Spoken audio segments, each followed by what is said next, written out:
ये बस एक नॉर्मल सा लड़का था, लेकिन जब ये दूसरी वर्ल्ड में रिइंकार्नेट होता है तब वो उस दुनिया का सबसे ज्यादा स्ट्रॉन्गेस्ट मार्शल आर्टिस्ट बनता है एक चीट स्किल की मदद से। इस लड़के का नाम फैम है, जो कि एक दूसरे वर्ल्ड में 10 साल पहले अचानक से रिइंकार्नेट हो जाता है। और जैसे ही वो एक दूसरी दुनिया में आता है, वो उसके सामने दो ग्रैंड मास्टर लेवल के बंदों को देखता है। वो दोनों ही बंदे SSS रैंक के थे। तब ये पर्पल कलर का ग्रैंड मास्टर, जिसका नाम लाय था, वो अपना एक टेक्निक यूज करके लाय को एक माउंटेन में घसीट देता है और उसे लग रहा था कि वो जीत चुका है। लेकिन तभी वो ग्रैंड मास्टर उठता है और अपना एक मार्शल आर्ट्स टेक्निक की मदद से उसको वहीं पर दिखा देता है कि आखिर कौन बॉस है। अचानक से सीन चेंज होता है और हम फैम को देखते हैं, जो कि क्लासरूम में था और उसे देख के ऐसा लग रहा था उसने एक बहुत ही बुरा सपना देखा है। फैम के सामने उसके टीचर थे, जो कि ये बोल के जाते हैं कि कल मार्शल आर्ट्स एग्जाम का प्रैक्टिस चालू होने वाला है। फैम का शक्ल देखने लायक था, क्योंकि उसको देख के ऐसा लग रहा था कि उसके साथ कुछ बहुत ही बुरा हुआ है। फैम अपने दोस्तों के साथ था, लेकिन तभी वहाँ पर एक और दोस्त आता है, जो कि मोबाइल में उसे एक वीडियो दिखाता है। उस वीडियो में एक लड़का, जिसका नाम ली था, वो कह रहा था कि आज मैं तुम लोग को एक चीज दिखाने वाला हूँ, और अगर ये जगह दिखाते दिखाते मैं मारा जाऊँ तो मुझे प्लीज याद रखना। उस वीडियो में उस जगह को देखकर फैम को लग रहा था, अरे अभी यही तो जगह मैंने अपने सपने में देखी, जहाँ पर दो ग्रैंड मास्टर एक दूसरे से लड़ रहे थे। फैम को अभी तक कुछ भी समझ नहीं आ रहा था कि आखिर ये सब क्या हो रहा है। कुछ देर बाद ये सब वो इंटरनेट में सर्च करता है, जहाँ उसे पता चलता है कि एक पैरेलल वर्ल्ड में एक ऐसी दुनिया है जहाँ पर स्ट्रॉन्ग मार्शल आर्टिस्ट पूरी दुनिया को रूल करते हैं। उसे ये भी पता चलता है कि जो जितना ज्यादा स्ट्रॉन्ग मार्शल आर्टिस्ट होगा, उसकी जिंदगी उतनी ज्यादा बेटर होगी। इसका मतलब कि कल जो उसके स्कूल में मार्शल आर्ट्स का एग्जाम होने वाला है, वो कहीं ना कहीं तो रिलेटेड है। तो फैम को लगता है कि उसे इस एग्जाम में पार्टिसिपेट करना चाहिए, लेकिन उसे इस एग्जाम में पार्टिसिपेट करने के लिए 10,000 रुपए देने होंगे। और क्योंकि फैम एक दूसरी वर्ल्ड में रिइंकार्नेट हुआ है, तो उसे अभी दूसरी फैमिली भी मिली ही होगी। वो तो बस यही उम्मीद कर रहा था कि उसकी ये वाली फैमिली थोड़ी सी रिच हो, क्योंकि उसे इस एग्जाम में पार्टिसिपेट करना है। और अब कुछ देर बाद घुसते घुसते फैम अपने फैमिली के पास पहुंच जाता है, जहां पर जैसे ही वो अपने घर के अंदर घुसता है तो वो अपनी छोटी बहन को देखता है। वो एक छोटी सी बहन को अपने पास देखकर खुश हो जाता है और उसका गाल चिपने लगता है। कुछ देर बाद उसकी फैमिली एक साथ खाने बैठती है, जहाँ पर फैम अपने फादर से पूछता है, तो फादर, क्या मैं इस मार्शल आर्ट्स एग्जाम में पार्टिसिपेट कर सकता हूँ? मार्शल आर्ट्स का नाम सुनकर उसके फादर थोड़े से चुप हो जाते हैं और वहाँ से उठ के चले जाते हैं। लेकिन कुछ ही देर में उसके फादर वापस आते हैं और बहुत ही खुशी खुशी कहते हैं कि ठीक है, और उसके सामने 10,000 रुपए रख देते हैं। ऐसा नहीं है कि उसकी फैमिली बहुत ज्यादा रिच है, लेकिन इस दुनिया में फैम के फादर एक अच्छे आदमी हैं, जो कि अपने बेटे की इच्छाओं को दबा के नहीं मारते। जहां हम ये भी देखते हैं कि फैम की मदर, जो एक हाउसवाइफ थी, वो भी काम करने लगती है, ताकि वो कुछ पैसे कमा कर हेल्प कर सके फैम की मार्शल आर्ट्स में। अगले दिन सुबह जब फैम के दोस्तों को पता चलता है कि उसने 10,000 रुपए देकर मार्शल आर्ट्स में एडमिशन करवाया है, तब उसके दोस्त बोलते हैं कि तुम्हारी फैमिली ने इस पे बेकार पैसे वेस्ट किए, क्योंकि इसका कोई फायदा नहीं है। तभी हमें टीचर को दिखाया जाता है, जो कि कहता है कि एक बंदा जिसका नाम वैंग है, जो कि एक बहुत ही अच्छा मार्शल आर्टिस्ट है, वो कल हमारे स्कूल को विजिट करने वाला है और वो तुम सबको कुछ इन्फॉर्मेशन भी देगा।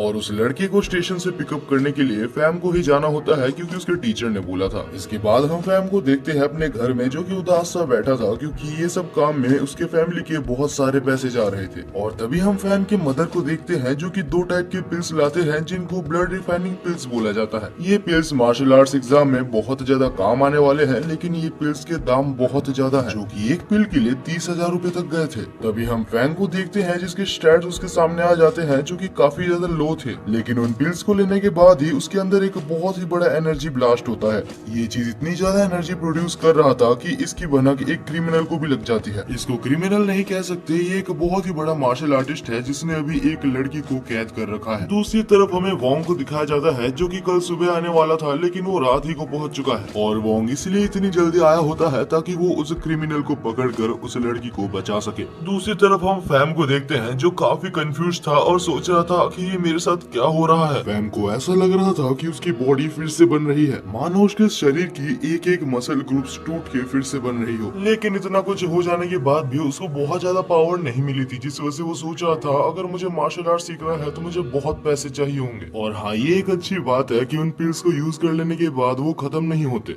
इसके बाद ही अगले सुबह हम देखते हैं कि फैंग अपने दोस्तों के साथ सीनियर वोंग को पिकअप करने आया होता है। कुछ देर में उनके सीनियर वोंग वहां पर आ जाते हैं, और हाँ, ऐसा भी नहीं है कि वोंग को वो फ्लक्चुएशन महसूस नहीं हुई थी। और वोंग इतना ज्यादा इंटेलिजेंट है कि वो फैंग को देखते साथ समझ जाता है कि वो फ्लक्चुएशन फैंग की वजह से ही हुई थी। वोंग इन सब के बारे में ज्यादा नहीं बोलता, वो एकेडमी में चला जाता है और एक बहुत ही अच्छा सा स्पीच देता है। और वोंग की मोटिवेशनल स्पीच सुन के वहाँ पर बैठे सारे स्टूडेंट्स काफी मोटिवेट हुए थे। अब आज का दिन जैसे ही खत्म होता है तो शाम को वो सब बाहर थे, जहाँ पर वोंग फैंग और उनके दोस्तों को, जो कि बस उनको पिकअप करने आए थे, उनको अपना फोन नंबर देते हैं और कहते हैं अगर कभी कोई मुसीबत में पड़ जाओ तो तुम इस नंबर पे कॉल कर सकते हो, मैं यहाँ पर आने की पूरी कोशिश करूंगा। इसके बाद हम फैंग को देखते हैं जिसे अपने घर में कुछ काम आ गया था, जिस वजह से वो अपने घर के ऊपर वाले फ्लोर में जाता है। लेकिन जैसे ही फैंग ऊपर वाले फ्लोर में जाता है तो वहाँ पर उसी टॉप क्रिमिनल को देखता है। अब आप सोच रहे होंगे कि ये क्रिमिनल आखिर यहाँ पर कैसे आया, तो ये क्रिमिनल इनके पास रेंट पे रह रहा था। और तभी हम उस क्रिमिनल को देखते हैं जो कि सोच रहा था कि कहीं से पता तो नहीं लग गया कि मैं वही क्रिमिनल हूँ, जिस वजह से वो पहले फैंग को अंदर बुलाता है और चुपचाप से वहाँ पर कुछ देर वेट करता है। लेकिन फैंग को उसे देख के ही पता चल गया था कि वो वही क्रिमिनल है जिसके ऊपर बाउंड्री लगी है। वो जल्दी से जैसे तैसे करके वैंग को मैसेज कर देता है और बोलने लगता है कि जल्दी से यहाँ पर आ जाओ। लेकिन वो पूरी बात बोल पाता उससे पहले ही वो क्रिमिनल उसके ऊपर एक जानलेवा हमला करता है। और इसके बाद वो सोच रहा था कि ये सिटी मेरे लिए बिल्कुल भी सेफ नहीं है, यहाँ पर सब लोग आजकल मुझे जानते हैं। और इसके बाद वो फैंग को पूरी तरीके से खत्म करने वाला होता है ताकि कोई भी क्लू ना बचे। लेकिन अचानक से जो फैंग की पावर है जो कि उसको पिल से मिली थी, वो उसकी सारी थकावट को दूर कर देती है और वो फिर से खड़ा हो जाता है। इस बार फैंग उससे लड़ने की कोशिश करता है लेकिन वो कहाँ ही लड़ पाता, और इस बार तो वो क्रिमिनल फैंग को पूरी तरीके से मार ही देता। लेकिन वहाँ पर तभी सीनियर वैंग आ जाते हैं और आते साथ एक ही शॉट में उस क्रिमिनल को बेहोश कर देते हैं। और इसके बाद वो वुमेन भी यहाँ से रेस्क्यू होकर चली जाती है। और इसके बाद शाम को हम वोंग को देखते हैं जो कि सोच रहा था कि आखिर इसने एक टॉप क्रिमिनल को इतनी देर तक रोक कैसे लिया। उस क्रिमिनल के पास से बहुत सारे अच्छे सप्लीमेंट्स मिले थे, यानी कि बहुत सारे स्टोन्स और ब्लड रिफाइनिंग पिल्स भी, जिनमें से कुछ चीजें जो कि वैंग को मार्शल आर्ट्स ट्रेनिंग में नंबर 1 होने में बहुत मदद करेंगे। और इसके बाद वैंग कुछ बहुत ज्यादा इंपॉर्टेंट बातें भी फैंग को बताता है।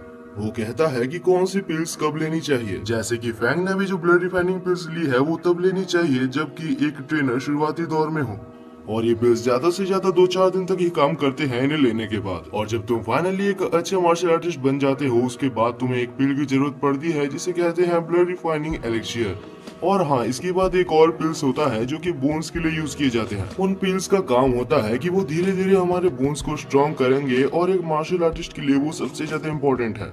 आखिर में वैंग एक पिल के बारे में बताता है जो कि इंटरनल ऑर्गन्स के लिए होता है। जब हमारा बॉडी ब्रेक थ्रू कर रहा होता है तब उस पिल्स का काम आता है, क्योंकि हमें नहीं पता कि कब हमारे इंटरनल ऑर्गन्स ब्रेक थ्रू के दौरान डैमेज हो सकते हैं। आखिर में वैंग बोलता है कि इन मेडिसिन को कभी भी मत ले लेना, इनको लेने का एक स्पेसिफिक टाइम होता है। और इसके बाद हम वैंग को देखते हैं जो कि अपने रूम में बैठा था और बहुत ही खुशी खुशी उन पिल्स को देख रहा था। वो उन पिल्स को अपने सिस्टम को दिखाता है और जहाँ पर हमें पता है कि कुछ देर पहले हमें उस सिस्टम में उन पिल्स की वैल्यू 40,000 दिखा रही थी। अब ये सारी पिल्स के आ जाने के बाद उस सिस्टम में उस सब की वैल्यू मिलके 2 मिलियन दिखा रही है। फैम 2 मिलियन में से कुछ पॉइंट्स को अपने अंदर ट्रांसफर करता है ताकि वो थोड़ा सा पावरफुल बन सके। और इसके बाद फाइनली जब फैम मेजर करता है तो उसकी पावर 113 कैलोरीज निकलती है। अगले दिन ही मार्शल आर्ट्स ट्रेनिंग प्रोग्राम का सिलेक्शन चालू हो चुका था और उस सिलेक्शन में सिलेक्ट होने का जो पासिंग क्राइटेरिया था वो 112 पावर्स था। वहाँ पर मौजूद सारे कॉन्टेस्टेंट्स पूरी अपनी पावर लगा रहे होते हैं ताकि वो सबसे ज्यादा पावर तक रीच कर सके। फैंग भी अपनी पूरी जान लगा देता है ताकि वो इस टेस्ट को क्लियर कर ले। धीरे धीरे वहाँ पर मौजूद सारे कॉन्टेस्टेंट हारने लगते हैं, लेकिन तभी भी हम देखते हैं कि फैंग अपनी पूरी ताकत लगा रहा होता है। और फैंग की ये पावर को देख के वहाँ पर मौजूद सारे कॉन्टेस्टेंट अलग ही शौक में होते हैं। ये टेस्ट खत्म हो जाने के बाद हमें दिखाया जाता है कि फैंग की जो पावर लेवल निकली थी वो 149 निकली थी। ये पावर लेवल लगभग वैंग के समान है जो कि फैंग ने इतनी जल्दी हासिल कर लिया था। और अब फाइनली टाइम आ चुका था जबकि फैंग जाकर अपना रिजल्ट अपने फैमिली को दिखाए। जब फैंग अपने फादर को अपना रिजल्ट दिखाता है तो उसके फादर बिल्कुल इमोशनल हो जाते हैं। उसके फादर और साथ ही साथ उसके मदर भी बहुत ज्यादा खुश थे। अब हमें अगले दिन का सीन दिखाया जाता है जहाँ पर फैंग अपने सीनियर वैंग के पास जाता है जो कि उसको कांग्रेचुलेशंस बोलता है ये टेस्ट को क्लियर करने के लिए। और इसके बाद वैंग अपने मास्टर की बेटी से फैंग को इंट्रोड्यूस करवाता है। और इसके बाद वैंग थोड़ा सा इमोशनल हो जाता है और पास्ट को याद करता है जब उसके मास्टर जिंदा थे। ह्यूमैनिटी को बचाने के लिए उसके मास्टर ने अपनी जान दे दी थी। हालांकि वैंग ने अपने मास्टर को बचाने की कोशिश की थी ये कहकर कि अगर आप चले जाते हैं तो मैं आपकी बेटी से शादी कर लूंगा। लेकिन तब वैंग के मास्टर उसको डांट के चले जाते हैं और कहते हैं अगर ऐसा तुमने किया तो तुम्हें पाप लगेगा क्योंकि वो एक बच्ची है। तभी हम प्रेजेंट में वैंग को देखते हैं जो कि अचानक से फैंग के ऊपर हमला कर देता है और उसको बोलता है कि तुम्हारी बॉडी अभी भी बहुत कमजोर है।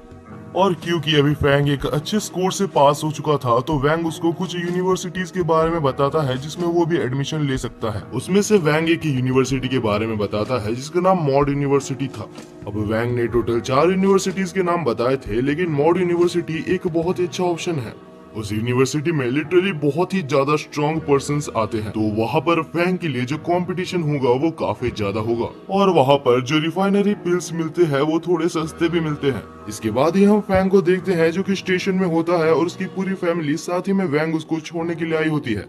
इसके बाद ही हम देखते हैं फैंग को जो कि फाइनली मॉड यूनिवर्सिटी के पास पहुंच चुका था। और फैंग यूनिवर्सिटी के गेट को देख के ही चौंक गया था क्योंकि आखिर वो गेट कितना बड़ा था। और तभी वहाँ पर उसका एक सीनियर आता है जिसका नाम फैंकलिंग था, जो कि एक स्वॉर्ड को घुमाते हुए कहता है कि ये सच में एक बहुत ही अच्छी यूनिवर्सिटी है। और उसके बाद ही कहता है कि ये गेट हमें रिमाइंड करवाता है कि हमारी औकात जितनी भी बड़ी हो इसके सामने हमेशा छोटी रहेगी। हमें पता चलता है कि फैंकलिंग वैंग का एक राइवल है, जिस वजह से वो फैंग को भी ज्यादा अच्छे से ट्रीट नहीं करता।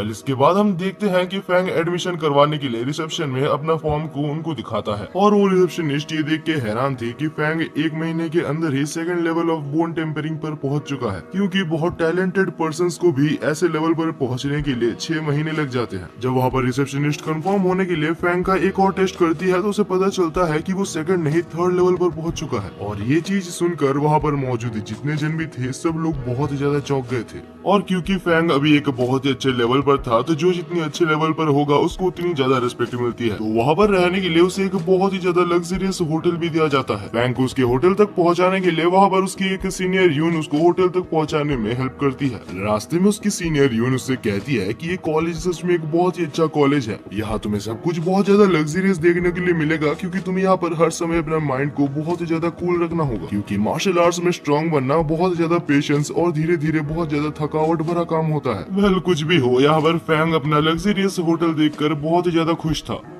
तभी पड़ोस में रहने वाला एक स्टूडेंट जिसका नाम चोंग था वो उससे मिलने आता है और कहता है कि फैंग तुम्हारा यहाँ पर स्वागत है। और इसके बाद चोंग कहता है कि तुम्हारा मास्टर वैंग जब यहाँ पर पहली बार एडमिशन लिया था तो मैंने सुना है कि उसने सब जन को एक ही दिन में हरा दिया था। वो सच में एक बहुत ही ज्यादा स्ट्रॉन्ग मार्शल आर्टिस्ट है और मैं ये भी एग्री करता हूँ कि तुम तो अभी मेरे से ज्यादा ही स्ट्रॉन्ग हो, क्योंकि मैंने सुना कि तुम अभी 3rd बोन टेम्परिंग लेवल पर हो और जहाँ पर मैं तो बस 1 लेवल का मार्शल आर्टिस्ट हूँ। अब ये सब बातें खत्म हो जाने के बाद ये सब मिलकर एक फील्ड में जाते हैं, क्योंकि उस फील्ड में अभी सबको बुलाया गया था ताकि वो लोग मीटिंग कर सके।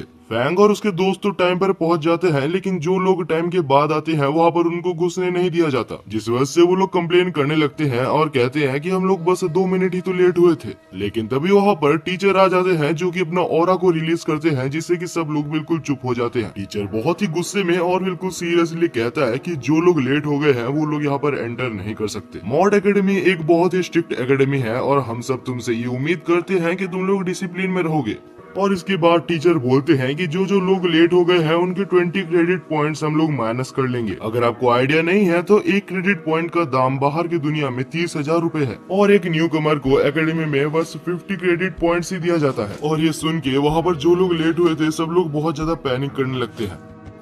तभी यहाँ पर धीरे धीरे सारे टीचर्स आ जाते हैं और एक से एक टीचर बढ़कर थे। आने के बाद वहाँ पर सारे टीचर्स मिलकर अपना ऑरा को रिलीज करते हैं, जिससे कि वहाँ पर बैठे जितने भी लोग थे सब लोग पीछे चले जाते हैं। लेकिन हमारा फैंग इस चीज को एक चैलेंज की तरह लेता है और वहाँ पर अपना पावर को रिलीज करते हुए वहीं पर डटे रहने की कोशिश करता है। ये देखकर वहाँ पर टीचर्स इम्प्रेस होते हैं और कहते हैं कि तुम अभी तक एक मार्शल आर्टिस्ट भी नहीं बने, फिर भी तुम बहुत स्ट्रॉन्ग हो। और हम देखते हैं इसके बाद वहाँ के हेड मास्टर को, जो कि आता है और वो एक 8th लेवल का मार्शल आर्टिस्ट था। उसका ऑरा वहाँ पर मौजूद सारे लोगों से बिल्कुल ही डिफरेंट था। तब वहाँ पर जो सबसे पहला टीचर था वो कहता है कि तुम सबको एक एक सबसे हाई ग्रेड का ब्लड रिफाइनिंग पिल दिया जाएगा और साथ ही साथ कुछ देर में तुम लोगों का ट्रेनिंग भी हम लोग चालू करने वाले हैं। ट्रेनिंग सेक्टर में टोटल 9 फ्लोर्स है, लेकिन तुम जैसे बिगिनर्स को सिर्फ 4th फ्लोर तक ही जाने का इजाजत है। इस बिल्डिंग में मौजूद हर फ्लोर एक अलग अलग चीज को स्पेसिफाई करती है, जिससे कि तुम्हें मदद मिलेगी एक अच्छा मार्शल आर्टिस्ट बनने में। कंपटीशन का मेन रूल यही होता है कि जो जिस फ्लोर में एंड में रहेगा उससे उसी कॉलेज में असाइन कर दिया जाएगा। यानी कि बेसिकली यहाँ पर लोगों को एक दूसरे से लड़कर ऊपर जाना है, जिससे कि उसको एक अच्छा कॉलेज और अच्छा लाइफस्टाइल मिल सके।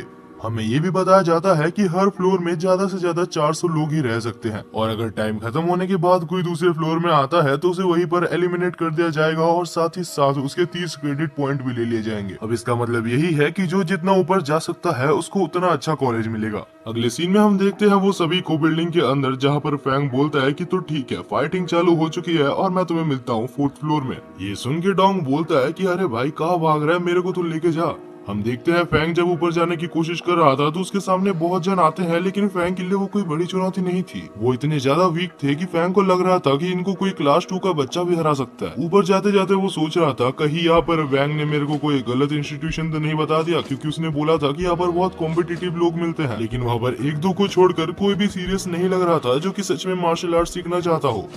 दूसरी तरफ हम डोंग को देखते हैं जो कि अच्छा खासा लड़ रहा था, लेकिन तभी वहाँ पर एक मोटा आता है जो कि उसके पैर को खाने लगता है। अगले सीन में हमें एक लड़के को दिखाया जाता है जो कि सबसे पहला था, जो कि 4th फ्लोर में पहुंचा था। नहीं पता क्यों, लेकिन वहाँ पर फैंगलिंग भी था जो कि वहाँ पर उसको देखकर मुस्कुरा रहा था। करीबन 1500 स्टूडेंट्स में से 100 या 200 बंदे ही होते हैं जो कि 4th फ्लोर तक पहुँच पाते हैं। हमें पता है कि एक फ्लोर में ज्यादा से ज्यादा 400 लोग ही रह सकते हैं और धीरे धीरे 4th फ्लोर भी भर रहा था और अभी तक फैंग वहाँ पर नहीं पहुंचा था। लेकिन जैसे ही वहाँ पर डोंग आता है उसके 5 मिनट के अंदर ही फैंग भी वहाँ पर आ जाता है। फैंग 4th फ्लोर पर पहुंच तो गया था, लेकिन वो काफी डिसअपॉइंटेड और बहुत ज्यादा गुस्सा था। वो वहाँ पर आते साथ जोर से सबको बोलता है कि मैं इस इंस्टीट्यूशन में बस इसीलिए आया था ताकि मेरे को हाई कंपटीशन मिल सके, लेकिन मैं देख रहा हूँ कि यहाँ पर सब लोग बिल्कुल कमजोर और 1 नंबर के गधे हैं। ये सुनकर वहाँ पर मौजूद सारे लोग बहुत ज्यादा गुस्सा हो जाते हैं और फैंग को एक घमंडी पागल बुलाने लगते हैं। ये सब देखकर वहाँ पर प्रिंसिपल बहुत ज्यादा दुखी था और सोच रहा था इस साल कोई अच्छा बंदा आया ही नहीं है। और तब प्रिंसिपल वहाँ पर अनाउंस करता है कि आधे घंटे के अंदर जो भी फैंग को हरा देगा उसे 1 क्रेडिट पॉइंट मिलेगा। बस एक रीजन मिल गया उन लोग को फैंग को मारने के लिए। अब 1 क्रेडिट पॉइंट के चक्कर में वहाँ पर सब लोग मिलकर फैंग के ऊपर हमला करने लगते हैं। लेकिन गाइस ये मत भूलना कि हमारा फैंग उसके मास्टर वैंग के लेवल पर पहुंच चुका है। तब फैंग और डोंग मिलकर वहाँ पर मौजूद सब लोग को बहुत बुरी तरीके से हरा देते हैं।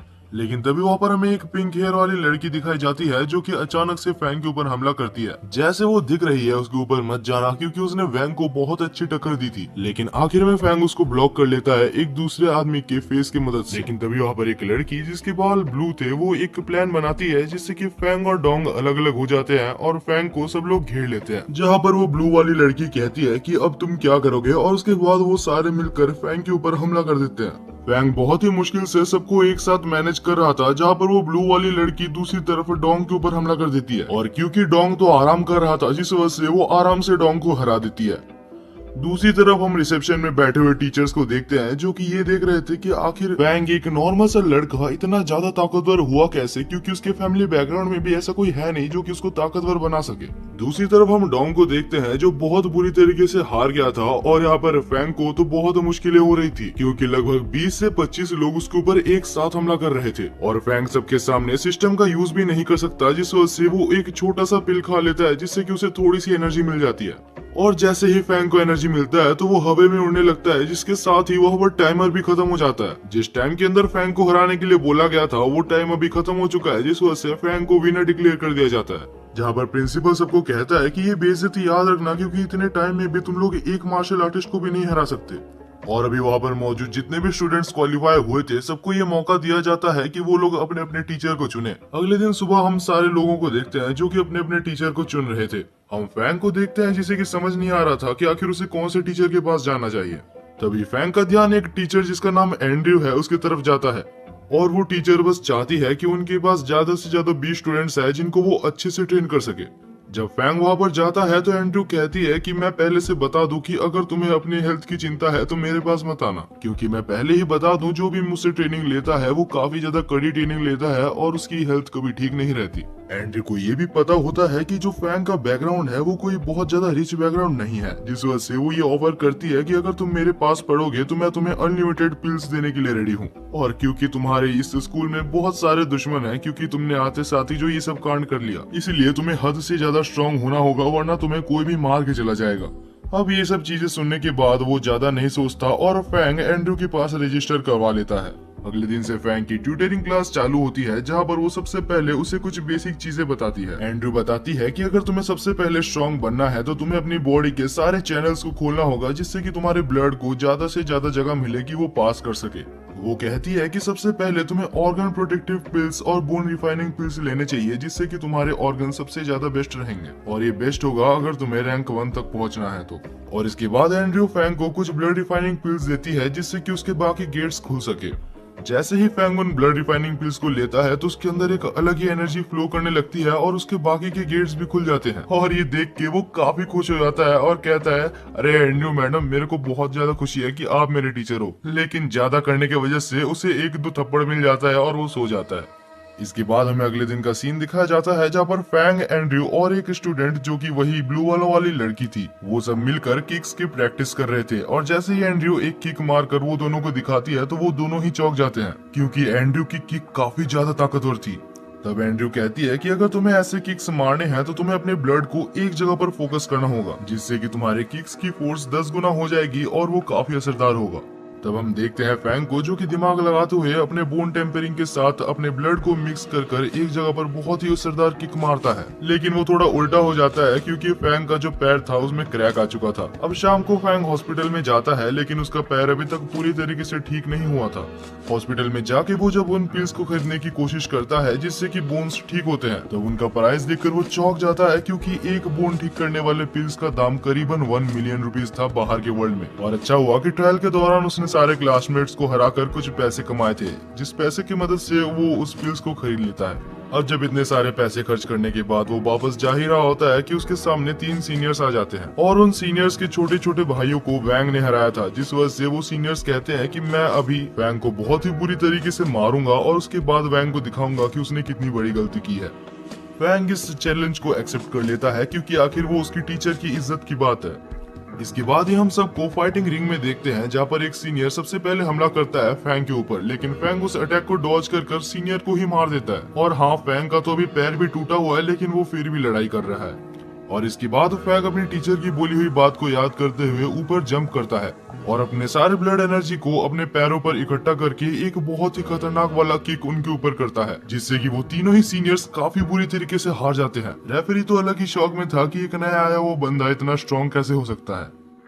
तभी हमें एक प्लॉट ट्विस्ट देखने के लिए मिलता है, क्योंकि ये सारी फाइट वहाँ पर पीछे से खड़े होकर वैंग भी देख रहा था। वैंग कहता है कि अगर किसी भी सीनियर को मेरे स्टूडेंट से परेशानी है तो वो मेरे से आकर डायरेक्ट लड़ सकता है। इसके बाद हम देखते हैं फैंगलिंग को, जो कि वैंग और फैंग के साथ बैठा हुआ था। अब ये तो है कि फैंगलिंग अपने कोई काम के लिए ही वैंग के साथ बैठा हुआ है। अब कुछ देर बाद वैंग बोलता है कि कुछ ही दिनों के अंदर यहाँ पर एक और बहुत ही बड़ा टेस्ट होने वाला है। वैंग कहता है कि मुझे ये एग्जाम के बारे में ज्यादा नहीं पता, लेकिन फैंग तुम्हें जल्दी से जल्दी इस एग्जाम के लिए प्रिपेयर कर लेना चाहिए। इसके बाद सीन चेंज होता है और हम सबको देखते हैं रिसेप्शन में, जहाँ पर टीचर इसी टेस्ट के बारे में कह रहे थे कि ये टेस्ट 1 महीने के अंदर चालू होने वाला है, और ये टेस्ट सिर्फ हमारे स्कूल के अंदर ही नहीं बाकी भी 5-6 स्कूलों के साथ होगी। तो ये काफी जरूरी है कि ये टेस्ट हमारे स्कूल में से ही कोई जीते, जिससे कि हमारे स्कूल की रेपुटेशन बने रह सके। जो भी इस कंपटीशन को जीतता है उसे बहुत सारे हाई ग्रेड के पिल्स और बहुत सारे बोन रिफाइनिंग पिल्स भी फ्री में मिलेंगे, और जो भी इस टेस्ट को जीतता है उसे 20% का बूस्ट भी मिलेगा। अब हम देखते हैं प्रिंसिपल मिस एंड्रयू के ऊपर बहुत भरोसा लगाए बैठा होता है, क्योंकि उसकी टीम में ही फैंग होता है। मुझे नहीं पता कि फैंग से सबको इतनी ज्यादा उम्मीदें क्यों है, लेकिन अभी उसको बहुत अच्छी ट्रेनिंग मिलने वाली है। हम देखते हैं इसके बाद बहुत दिनों तक फैंग बहुत कड़ी ट्रेनिंग करता है। उसको तो एक वेपन भी दिया जाता है, लेकिन वो उस वेपन को अच्छे से चला नहीं पा रहा। यहाँ तक कि उसने उस वेपन को चलाते चलाते एक बार तो एकेडमी को ही डिस्ट्रॉय कर दिया था। लेकिन धीरे धीरे टाइम के साथ वो उस वेपन को यूज करना सीख जाता है, और सिर्फ वही नहीं, उसके साथ बहुत सारे स्टूडेंट्स भी अपने आप को इम्प्रूव कर रहे थे। और फाइनली वो दिन आ जाता है जब फाइटिंग चालू होने वाली थी। ये मैच सच में मॉडर्न यूनिवर्सिटी के लिए एक बहुत ही बड़ी मैच है। अब इस कंपटीशन को मजेदार बनाने के लिए वहाँ पर वो होस्ट आता है, जो कि अपना नाम ल्यूक बताता है। और तब ल्यूक कहता है कि ये कोई नॉर्मल टूर्नामेंट नहीं है, तो क्राउड्स प्लीज तुम लोग शांति से बैठना, क्योंकि एक बहुत ही इंटेंस मैच होने वाला है। और यहाँ पर फैंग की छोटी बहन भी आई होती है, जो कि फैंग को चीयर करने वाली थी। अगले सीन में हम फैंग की छोटी बहन और उसके कुछ दोस्त को देखते हैं, जो कि उसके पास आते हैं। उसकी छोटी बहन को देखकर फैंग काफी ज्यादा खुश था, और वो बोलता है कि अभी मुझे कुछ भी कर इसे जीतना होगा। और इसके बाद ही हम ल्यूक को देखते हैं जो कि कहता है कि ये टूर्नामेंट चालू हो चुका है और अभी एक एक करके सारे टीम्स के लीडर स्टेज पे आएंगे। इसके बाद ही पहला एकेडमी आता है जिसके स्टूडेंट्स रेड कपड़े पहने हुए थे और उस एकेडमी का नाम जेंग्यू एकेडमी था और उस टीम के लीडर का नाम हैंग था जो कि अपने टाइम में एक बहुत ही खतरनाक मार्शल आर्टिस्ट रह चुका था। इसके कुछ ही देर बाद हमें ग्रीन टीम भी दिखाया जाता है और येलो टीम भी दिखाया जाता है जो कि आते हैं। आखिर में ल्यूक हमारे फैंग की टीम को भी बुलाता है, कहता है कि ये टीम अभी अभी बनी है और इस टीम के लीडर का नाम फैंग है जो कि एक कंप्लीट न्यू स्टूडेंट है। और इसके बाद ही हमें सारे कैप्टन दिखाए जाते हैं जिनके पेयर्स मैच होने वाले थे, यानी कि आखिर ये सब लोग एक दूसरे से कैसे और किस फॉर्मेट में लड़ेंगे।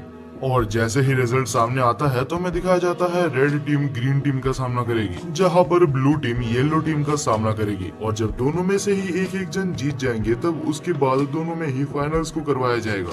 इसके बाद ही के सीन में हम देखते हैं कि पहला राउंड चालू हो चुका था जहां पर रेड और ग्रीन टीम के लीडर्स एक दूसरे को इंट्रोड्यूस करते हैं। जहां रेड टीम के लीडर का नाम तो हमें पता ही है जो कि हैंग है और ग्रीन टीम के लीडर का नाम सू है।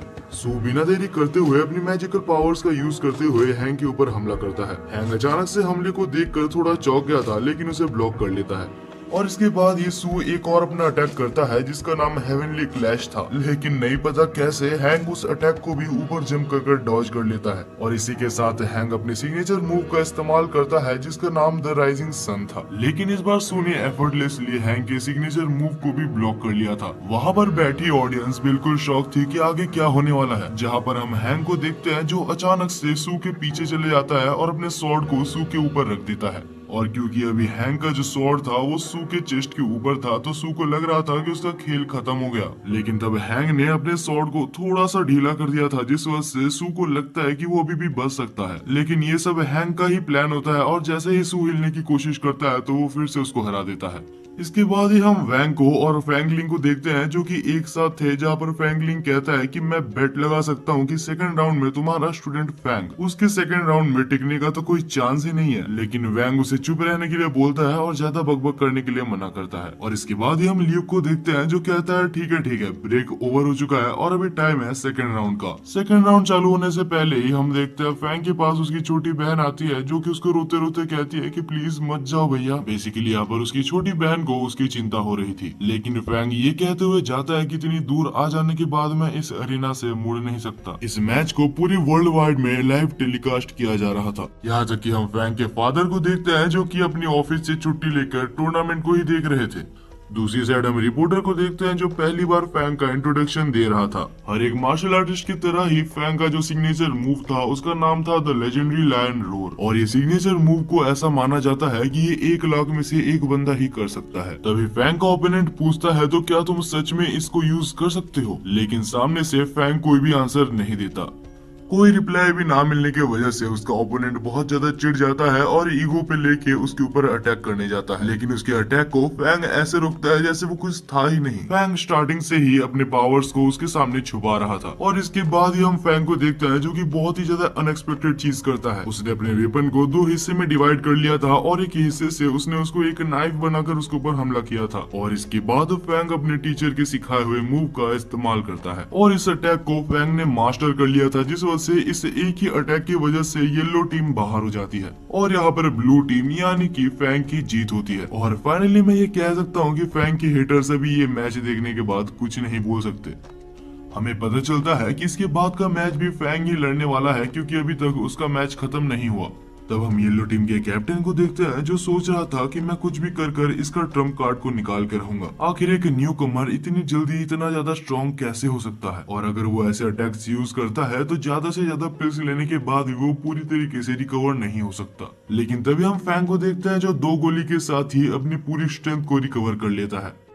ये देखकर कैप्टन तो बिल्कुल घबरा जाता है और बोलता है आखिर ये किस टाइप का आदमी है। तभी ल्यूक कहता है कि बस उसने ये 2 पिल्स खाकर अपने पावर को रिकवर नहीं किया, साथ ही वो पहले से ज्यादा स्ट्रॉन्ग बन चुका है। ये सब सुन के वहाँ पर बैठे प्रिंसिपल और टीचर्स भी बहुत ज्यादा चौंक गए होते हैं और प्रिंसिपल कहता है कि इसके पास जरूर कोई मॉन्स्टर की बॉडी होगी जो इतनी जल्दी ये पिल्स को हजम कर पा रहा है। इसके बाद ही हम देखते हैं सेकंड राउंड चालू होता है जहाँ पर एक येलो टीम का बंदा जिसका नाम चेन होता है वो बिना इंट्रोडक्शन के ही फैंग के ऊपर हमला करना चालू कर देता है क्योंकि उसको बहुत ज्यादा गुस्सा आ रहा था। आखिर एक ऐसा बंदा जिसने 2 महीने भी ढंग से ट्रेनिंग नहीं की वो इतना ज्यादा स्ट्रॉन्ग कैसे हो सकता है। चैंग हमला पे हमला किए जा रहा था, लेकिन यहाँ पर हम देखते हैं कि फैंग को तो मजा आ रहा था। तब फैंग ऊपर जंप कर एक स्ट्रेट किक चैंग के छाती पर मारता है, जिससे वो एक ही बार में नॉकआउट हो जाता है और हमारे हीरो ने सेकंड राउंड भी बहुत इजीली जीत लिया था। अब ये सब देखने के बाद वहाँ पर बैठी क्राउड बिल्कुल चौंक जाती है और हम देखते हैं ल्यूक बोलता है, तो क्या फैंग तुम्हें अभी भी कंटिन्यू करना है? फैंग अपना सिर्फ सिर हिलाता है और हम तब देखते हैं येलो टीम के कैप्टन को, जो सोच रहा था मैंने शायद इस बंदे को मिसअंडरस्टैंड कर लिया,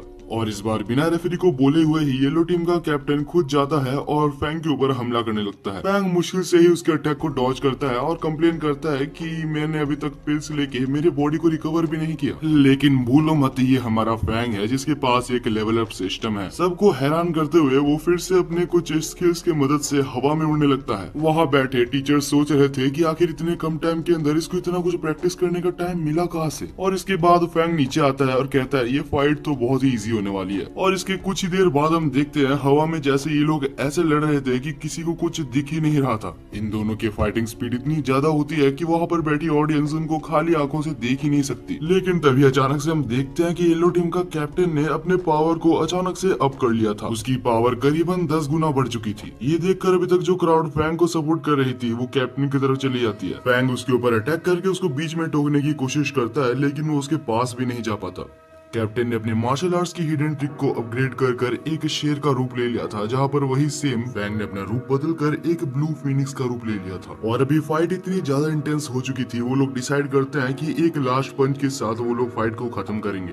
थोड़ा सा रिकवर हो जाने के बाद दोनों ही पूरी अपनी ताकत से एक दूसरे के ऊपर पंच करते हैं और आखिर में हम देखते हैं फैंग को, जो कि खड़ा था क्योंकि कैप्टन की ब्लड एनर्जी पूरी तरीके से डाउन हो चुकी थी। मुश्किल से ही सही, लेकिन टोटल मिलाकर फैंग ने अभी 3 राउंड जिता दिया था और यही पर आज का कंपटीशन खत्म होता है। दूसरी तरफ हम देखते हैं वैंग और फैंगलिंग को, जो कि डंजन के अंदर थे। दोनों ही डंजन बॉस को हरा के हाई लेवल के पिल्स को इकट्ठा करने की कोशिश कर रहे थे। तब वैंग फैंगलिंग को बोलता है कि तुम तो बहुत ही कमजोर हो, तो अच्छे अच्छे पिल्स मैं रख लूंगा। तब हम देखते हैं फैंगलिंग को, जो कि चिढ़ जाता है और उसके बाद दोनों ही पावर अप करके आगे बढ़ते हैं। इसके बाद हमें दूसरा दिन दिखाया जाता है, जहां पर फिर से कंपटीशन चालू होने ही वाला था। यहाँ पर हमें बताया जाता है कल के मैच में से बेस्ट परफॉर्मेंस में से एक नाम फैंग का भी होता है, और हो भी क्यों ना, आखिर उसने एक ही लाइन में 3 जन को हरा दिया। लेकिन अभी फैंग के सामने एक बहुत ही बड़ी प्रॉब्लम थी, क्योंकि उसने इतना अच्छा खेला था तो उसको हाई लेवल के बंदों के साथ पेयर कर दिया गया है। प्रॉब्लम ये नहीं थी कि उसको हाई लेवल बंदों के साथ पेयर किया है, प्रॉब्लम ये थी कि उसको खुद के टीचर के साथ ही अगले मैच में लड़ना पड़ेगा। फैंग फटाफट रेस्ट रूम में जाता है और उसके टीचर, जिसके साथ उसकी फाइट होने वाली थी और उसका नाम जिंगडू था, फैंग कहता है कि मेरे को मेरे सीनियर से लड़ाई नहीं करनी।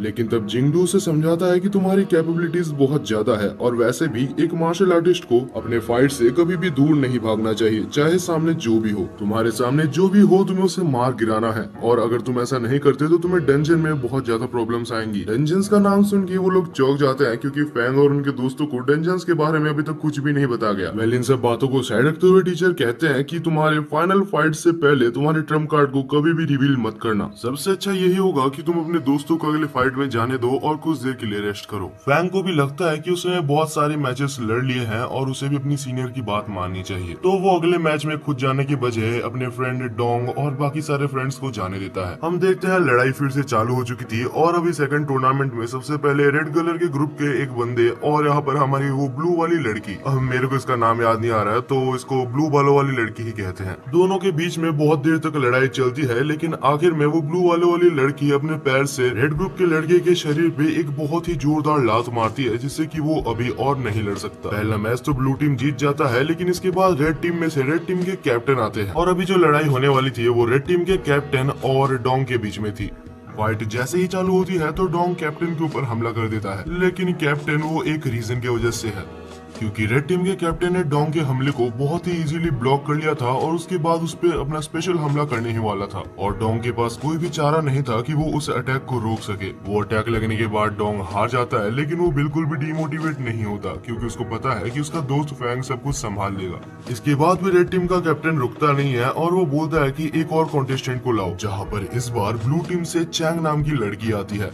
चैंग ने आते साथ कैप्टन के ऊपर हमला करना चालू कर दिया था, लेकिन कैप्टन ने उस अटैक को डॉज कर लिया था। इसके बाद हम देखते हैं कैप्टन को, जो कि उसके ऊपर हमला करता है, लेकिन चैंग ने उस अटैक को डॉज कर लिया था। तभी चैंग अचानक से एक रॉड की मदद से उसके ऊपर फिर से हमला करता है, और इस बार चैंग ने बिल्कुल एक रॉड को उसके सीने पर घुसा दिया था। चैंग भले ही हार जाती है लेकिन वो बिल्कुल भी दुखी नहीं है, क्योंकि वहाँ पर बैठी ऑडियंस और बाकी सारे उसके टीममेट्स उसको सपोर्ट कर रहे थे। वो कह रहे थे कि भले ही तुम हार गई लेकिन तुमने अपना बेस्ट दिया है और पूरी कोशिश की है। तो अभी हम दूसरी साइड देखते हैं वैंग और फैंकलिंग को, जो कि बहुत तेजी से भाग रहे थे। उनको एक बहुत ही अच्छा ब्लड नर्चरिंग पिल तो मिला था, लेकिन उनका पीछा कर रहे थे 5th लेवल के मार्शल आर्टिस्ट, और वो बहुत सारे थे जिस वजह से वो दोनों उनको मिलकर नहीं हरा सकते। तब वैंग मजबूरन में वो पिल को छोड़ देता है।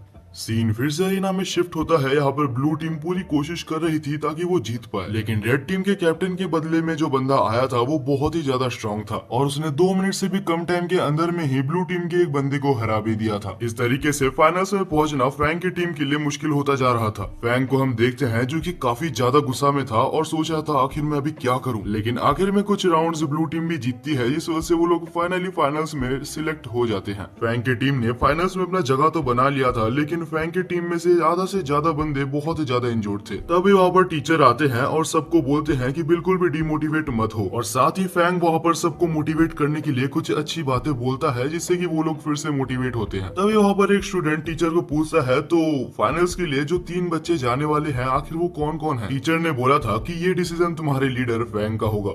ज्यादातर सारे बंदे इंजोर्ड थे। तभी वहाँ पर एक लड़की हाथ उठाती है और कहती है फैंग अगर तुम चाहो तो मैं लड़ सकती हूँ, लेकिन उसकी टीचर उसके बारे में थोड़ी सी कंसर्न थी क्योंकि वो बहुत ज्यादा जेंटल है। दूसरी तरफ हम सोशल मीडिया में देखते हैं जहाँ पर फाइनल टूर्नामेंट के बारे में हर जगह पर हाइप बनी हुई थी। इसके बाद फाइनली वो दिन था जहाँ पर फाइनल टूर्नामेंट चालू हो चुका था और हम देखते हैं दोनों मार्शल आर्टिस्ट को जो कि बॉक्सर्स थे। फैंग की टीम से जो बंदा आया था उसका नाम जिनवू था। अब ये सोलो लेवलिंग वाला जिनवू तो नहीं है, लेकिन ये जिनवू भी काफी ज्यादा पावरफुल था क्योंकि उसकी जो स्पेशलिटी थी वो स्पीड और एजिलिटी थी, और उसी की मदद से उसने बहुत अच्छे अच्छे स्ट्राइक्स उसके ओपोनेंट पे लैंड करने में कामयाब रहा था। टूर्नामेंट की हालत से ऐसा लग रहा था कि जिनवू जीतने ही वाला है, लेकिन तभी अचानक से ओपोनेंट लेवल अप करता है और एक ही सेकंड के अंदर उसको हरा देता है, और उसके बाद स्टाइल से कहता है कि मैं सेकंड राउंड के लिए भी इधर ही रुकने वाला हूँ। और तब सेकंड राउंड के लिए फैंग ने उसी लड़की को भेजा था और उस लड़की का नाम हमें चेन बताया जाता है। वो आकर कहती है कि मैं तुम्हें हरा दूंगी, जिस वजह से तुम्हें पहले से ही सरेंडर कर देना चाहिए। लेकिन ओपोनेंट उसे अंडर एस्टिमेट करता है, सोचता है कि ये एक नाजुक सी लड़की है, और अपने मैजिक की मदद से एक फायर पंच चेन के ऊपर यूज करता है, जिससे कि वो यहाँ पर ही नॉकआउट हो जाती है। जैसे ही ल्यूक बोलने वाला था कि ब्लू टीम हार चुकी है, तभी एक बहुत ही अनएक्सपेक्टेड चीज होता है। चेन अचानक से उठने लगती है क्योंकि उसकी रिवाइवल पिल उसको फिर से ताकत दे रही थी। चेन तो वापस रिकवर हो चुकी थी, लेकिन उसको ओपोनेंट बेहोश हो गया था क्योंकि उसने बहुत ज्यादा मैजिक यूज कर लिया था, जिस वजह से अभी एक एक राउंड दोनों ही टीम के हो चुके हैं। और इसके बाद ही रेड टीम के एक वन ऑफ द स्ट्रॉन्गेस्ट बंदे को वहां पर बुलाया जाता है, जो कि आते साथ चेन के ऊपर पंचेस की बारिश कर देता है। लेकिन चेन भी अभी अपने आप को होल्ड बैक नहीं करती और अपना एक स्पेशल मूव को यहाँ पर ट्राई करती है। वो मूव सच में इतना ज्यादा ताकतवर था कि उसका हर एक अटैक जाकर उसके ऊपर लग रहा था कि रेड टीम हारने वाली है, लेकिन तभी वो बंदा चेन का पैर पकड़कर उसको नीचे पटक देता है। और इस बार वो बंदा एक ऐसा मूव यूज करता है जो कि उसकी फैमिली की ट्रेजर है। अगर ये मूव चेन को लग जाता तो हो सकता था चेन वहाँ पर मारी जाती, लेकिन सही टाइम पर फैंग वहाँ पर आके उस अटैक को रोक देता है। और इसके बाद फैंग उसको दिखाता है कि उसे लग भी कैसे रहा था कि वो ये टूर्नामेंट जीत सकता है, क्योंकि 2 मिनट के अंदर अंदर ही फैंग ने उसको बहुत बुरी तरीके से हरा दिया था। और अभी जो बैटल होने वाला है वो फाइनली 2 टीम लीडर्स के बीच में है। रेड टीम कैप्टन हैंग वहाँ पर बिना इंट्रोडक्शन के ही फैंग के ऊपर अटैक करना चालू कर देता है, और फैंग तभी वहाँ पर अपना एक स्पेशल मूव यूज करता है, ब्लड ब्रस्ट फ्रेंजी। लेकिन तब हैंग भी उस अटैक को रोक देता है अपने ही एक मूव के द्वारा, जिसने कि फैंग के अटैक को मिड एयर में ही रोक दिया था। तभी हम देखते हैं फैंग को जो कि फिर से एक अटैक करने जाता है, लेकिन तभी हैंग उसके पीछे आकर एक डंडे से उसके सिर पर बहुत जोर से मारता है, जिससे कि फैंग को बहुत ज्यादा जोर से लगता है और उसको बहुत सारी इंजरीज भी होती है। लेकिन वो चुपचाप से कुछ पिल्स खाकर अपने सिस्टम की मदद से बहुत जल्दी रिकवर हो जाता है, और अब वो फिर से रेडी है फाइट बैक करने के लिए। दूसरी तरफ हम वैंग और फैंगलिंग को देखते हैं जो कि हॉस्पिटल के बेड में थे, और वहां पर टीवी में यही शो को देखते हुए कहते हैं कि 2 पिल्स के साथ आखिर फैंग इतनी जल्दी रिकवर कैसे हो रहा है। वापस बैटलफील्ड में हम हैंग शू को देखते हैं जो बहुत सारे अटैक्स यहाँ पर फैंग के ऊपर कर चुका था। फैंग उस अटैक को डॉज नहीं कर पाता और वो नीचे गिर जाता है। फैंग अब इतनी बुरी हालत में है कि वो हिल तक नहीं पा रहा, यहाँ तक वो बात भी नहीं कर पा रहा। जब ऐसा लग रहा था कि ये सब कुछ खत्म हो चुका है और वो लोग टूर्नामेंट हार ही चुके हैं, तभी आउट ऑफ नोवेयर वो कहीं पर सिस्टम के अंदर चले जाता है और अचानक से पूरी तरीके से रिकवर हो जाता है। अब तुम इसे सिस्टम का मैजिक कह लो या चीट स्किल, लेकिन बाहर की दुनिया में वो सबको ऐसे दिखाता है कि उसने कोई रिकवरी पिल ली है। तभी हैंग शू बोलता है कि तुम्हारा कोई भी ओल्ड अटैक अभी मेरे ऊपर काम नहीं करेगा।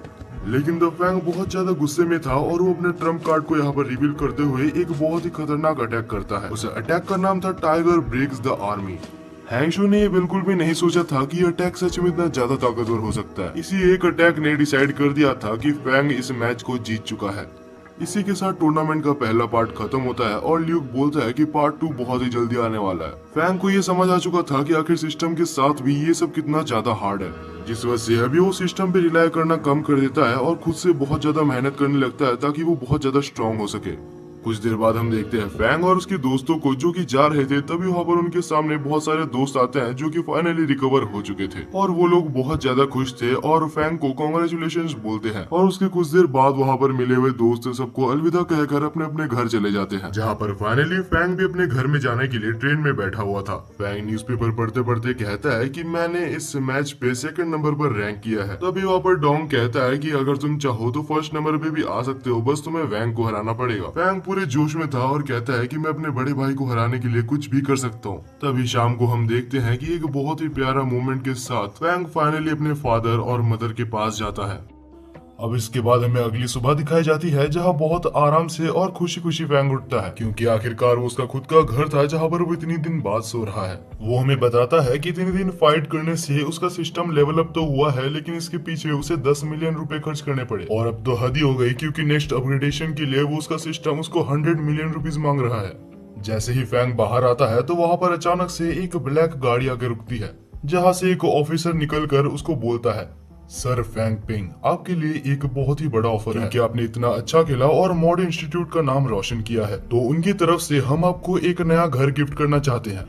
फैंग तो ये सुनकर अलग ही शौक में था और सोचा था, अरे वाह, ये तो बहुत बढ़िया बात है। वो सारे फॉर्मेलिटीज पूरा करता है और ये अश्योर करता है कि ये एक लीगल वे में हो रहा है। और इसके बाद फाइनली फैंग अपने डैड और अपने मदर और साथ ही अपने छोटे सिस्टर को भी अपने नए घर में ले जाता है। वो नया घर सच में इतना बड़ा और इतना अच्छा था कि उसको देखकर उसके मॉम एंड डैड को तो ये विश्वास ही नहीं हो रहा था। लेकिन फिर फैंग बोलता है कि चिंता मत करो, ये बिल्कुल लीगल वे से मिला हुआ है। और ये सुनने के बाद सबसे पहले तो उसकी छोटी बहन अपना रूम सेलेक्ट करने के लिए चली जाती है।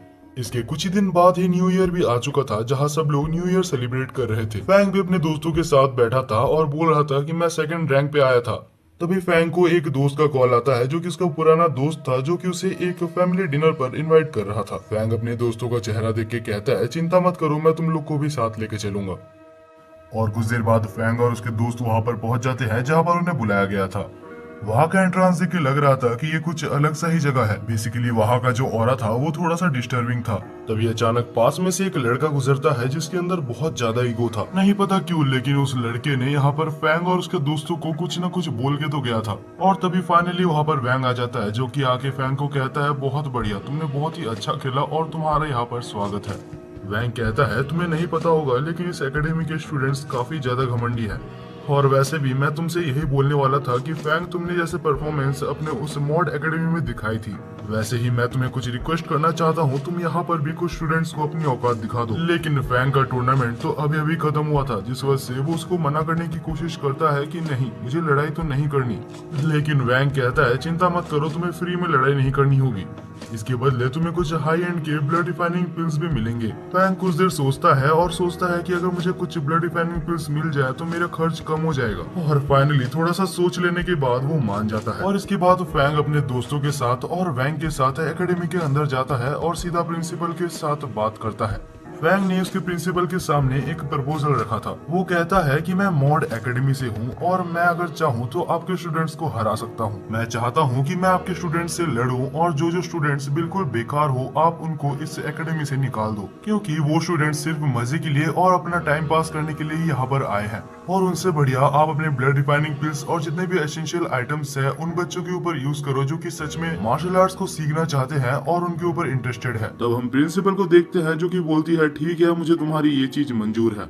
इसके बाद ही हम वैंग को देखते हैं, जो कि एकेडमी के अंदर था और कहता है, हम लोग अभी एक फाइट ऑर्गेनाइज करने वाले हैं। इस फाइट के दौरान तुम लोग धीरे धीरे एलिमिनेट होते रहोगे और जो आखिर में बचेगा वही इस स्कूल का किंग होगा। और जैसे कि हमें पता है नैंगो एकेडमी यानी कि इस एकेडमी के बच्चों के अंदर बहुत ज्यादा ईगो है, तो वो लोग भी कहते हैं ठीक है हम भी देखते हैं कि आखिर कौन सा एकेडमी हमें हराता है। हम देखते हैं इसके बाद ही फाइट चालू हो जाता है जहाँ एक बंदा मॉड एकेडमी से था और एक बंदा नैंगो एकेडमी से था। लेकिन सच कहा जाए तो ये फाइट बिल्कुल एक तरफा था, क्योंकि वैंग का जो दोस्त था वो भी करीबन वैंग के लेवल में ही था, जिस वजह से वो आराम से उसको हरा देता है। वो उसको एक मार्शल आर्टिस्ट के मैजिक की मदद से रोप बनाता है और पकड़ के उसको नीचे ही हरा देता है। अब अगर वो चाहता तो सेकंड राउंड के लिए जा सकता था, लेकिन वो फिर बैक कर जाता है और बोलता है कि फैंग को जाने देते हैं। और तभी हम देखते हैं हमारे फैंग को जो कि स्टेज में आता है और कहता है देखो किसकी हिम्मत है मेरे से लड़ने के लिए। फैंग ये सब जानबूझ के कर रहा था ताकि उनको भी लगे कि फैंग के अंदर भी थोड़ा ईगो है। तभी फैंग से लड़ने के लिए एक लड़की आती है जिसका नाम बहुत ही ज्यादा अजीब था। फैंग उसका नाम का मजाक उड़ाते हुए कहता है कि तुम्हारा नाम तो सच में बहुत बेकार है। और अब उस लड़की के अंदर ईगो आ जाता है जिससे कि वो उसके ऊपर अटैक करना चालू कर देती है। लेकिन हमारा फैंग तो उसे इजीली डॉज कर रहा था और साथ ही में उसके मजे भी ले रहा था और टाइम पास ना करके वो उसे एक ही हिट में हरा देता है। अब थर्ड राउंड के लिए यहाँ पर एक ग्रे हेयर वाला बंदा आता है जो कि यहाँ पर कुछ बोलने वाला था, लेकिन उससे पहले ही फैंग उसको एक ही हिट में हरा देता है और उसके बाद कहता है कि छोटे बच्चों के लिए यहाँ पर कोई भी जगह नहीं। और तब हम क्राउड को देखते हैं जो कि यहाँ पर फैंग के ऊपर बहुत ज्यादा गुस्सा थी। तभी वहाँ पर फोर्थ राउंड के लिए एक और मार्शल आर्टिस्ट आता है और उसके आते साथ उसके फ्लेम्स और उसके ऑरा महसूस हो रहे थे। फैंग कहता है कि इसे कहते हैं अपोनेंट, अब मेरे को लड़ने में मजा आने वाला है। फैंग अपने वेपन को साइड में फेंक देता है और बोलता है कि मैं भी खाली हाथों से लड़ूंगा। लेकिन बहुत सारे पंचेस मारने के बाद भी फैंग के हाथ बहुत ज्यादा ब्लीड करने लगते हैं और दर्द भी करते हैं, लेकिन उसके ओपोनेंट के हाथ मेजरली कुछ भी नहीं होता। और क्योंकि फैंग मजे मजे में लड़ रहा था और अपनी पावर को यूज नहीं कर रहा था, जिस वजह से इसका एक बहुत ही बड़ा डिसएडवांटेज उसको होता है,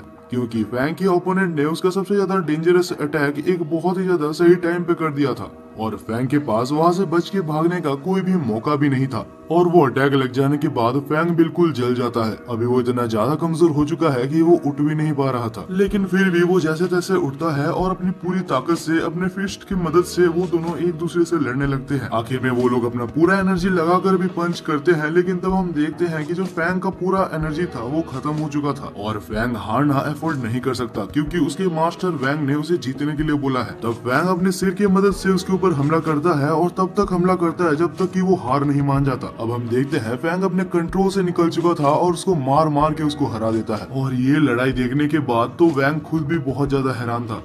तब वैंग फैंग को रुकता है और स्टेज में जाके कहता है अगर किसी के अंदर हिम्मत है तो वो अभी भी फैंग को चैलेंज कर सकता है। लेकिन फैंग की पागलपंती देखने के बाद वहाँ पर कोई भी नहीं जाना चाहता, जिसको देखकर वैंग कहता है अगर तुम्हारे अंदर बस इतना ही हिम्मत थी तो तुम लोग इतना ईगो किस बात का दिखा रहे थे। और फाइनली उस एकेडमी के बच्चों को समझ आता है कि उन्हें अभी भी बहुत कुछ सीखना है। इसके अगले दिन हम देखते हैं फैंग को जो कि चल रहा था, जहाँ अचानक से टीचर लू उसको बोलती है कि तुम्हारे साथ मुझे एक बहुत ही जरूरी काम है, याद से मेरे ऑफिस में आ जाना। फैंग को समझ नहीं आता कि आखिर टीचर लू को उसके साथ क्या काम होगा, लेकिन जैसे ही वो एकेडमी के अंदर एंटर करता है तो वो तभी यहाँ पर फैंगलिंग को देखता है जो कि एक बंदे को पीट रहा था। बेसिकली एक टेस्ट मैच चल रहा था अपने पावर को टेस्ट करने के लिए। तभी फैंगलिंग कहता है तो फैंग तुम्हें भी मुझे पीटना है क्या, तुम इधर आ सकते हो। लेकिन तभी टीचर लू उसको एक ही मुक्के में उड़ा देती है। और इसके बाद हम फैंग को देखते हैं जो टीचर लू के साथ जा रहा था, जहाँ पर टीचर लू उसे कुछ इंपॉर्टेंट चीजें बताती है।